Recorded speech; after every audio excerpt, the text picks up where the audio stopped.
Қайырлы күн достар. Бүгін біздің тақырыбымыз present continuous, яғни дәл осы шақ.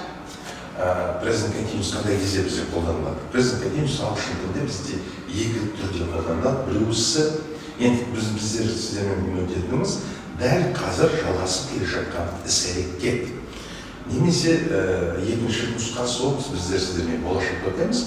Ол present continuous болашақта жоспарланған іс-әрекетті сипаттауға қолданылады. Сонымен басқа present continuous дәл қазір жалғасып келе жатқан іс-әрекет ретінде. Алдыңызда көрсетіліп тұрған формулада еді. Формулада ең бірінші бізде as subject, теңдік бастауыш, одан кейін to be етістігі, өткен сабақта өткенімізде am, is, are, және де етістіктің төртінші формасы немесе participle one етістікке ing жалғаймыз. Егер бәрі түсінікті болса, біздер сөйлемдерге мысалдарға көшейік. Өздеріңіз көрсетілген алдында формуладағыдай бізде I am немесе not егер бізде болымсыз сөйлем болатын болса, және мына жерге негізгі етістікті қолданамыз VING. I am VING. Сөйлемде ол қалай көрінеді? I am дегеніміз бізде бұл to be форма, және work дегеніміз негізгі етістік. ING атындағы жалғау. I am working орысшаға қазақшаға аударатын болса, дәл қазір мен жұмыс істеп жатырмын. Үшінші жақта he, she, it, is not етістікке ing жалғаймыз. Себебі үшінші жақта is деген to be етістігінің көмекші етістігі қолданылады, негізгі етістікке ing жалғанады. Мысалы, Tom is writing a letter. Том дегеніміз ұлдың аты болғандықтан, оны he деген есімдікпен өзгертсек болады. Ол Том дәл қазір хат жазып жатыр деп сөйлемді аударамыз. Немесе теріс формасында she isn't eating. Ол тамақ жеп жатқан жоқ. Дәл қазіргі уақытта жалғасып келе жатқан іс-әрекетті сипаттап жатыр. Немесе the telephone is ringing. Телефон шырылдап жатыр. Келесі бізде көпшілік түрде we, you және they есімдіктермен бізде to be форма. Өздеріңіз білетіндей, егер біздер нотты қоятын болса, бізде болымсыз сөйлем қояды. Мысалдарға көшетін болса, we are having dinner. Дәл қазір біздер асымызды ішіп жатырмыз. You are not listening to me. Сен мені дәл қазір тыңдап тұрған жоқсың. The children are doing their homework. Дәл қазір балалар өздерінің үй жұмыстарын жасап жатыр.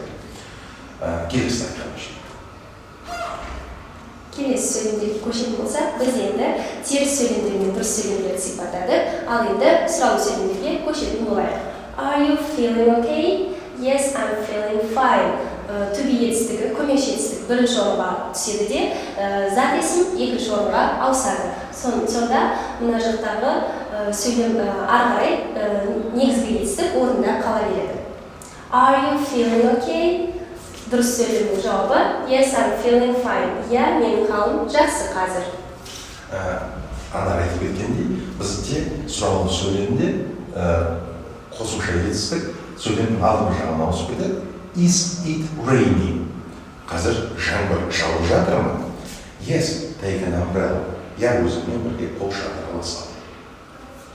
Why are you wearing a coat? Мына жерде сұраулы сөйлем WH деп басталатын сұраулы сөйлемдер бірінші тұрған өзінде де біз to be етістігін қоямыз, одан кейін зат есім және де негізгі етістікке ing жалғаймыз. Неге сен куртка киіп алдың? It's not cold today.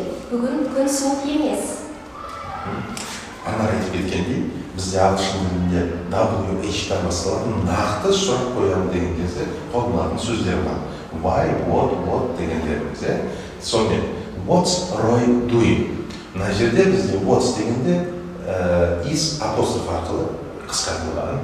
Қазір Roy не істеп жатыр? He is cooking the dinner. Ол ас даярлап жатыр. Келесі, what are the children doing? Балалар не істеп жатыр дәл қазір? They are playing in the garden. Балалар бақшада ойнап жатыр. Және де соны сөйлем, look, there is Jen. Where is she going? Қарашы, ана жерде Джен кетіп бара жатыр. Ол қайда бара жатыр? Дәл қазір қайда бара жатыр екен деген мағынасы бар. Келесі сұраулы сөйлемдерді тағы да оқып шығайық. Are you listening to the radio?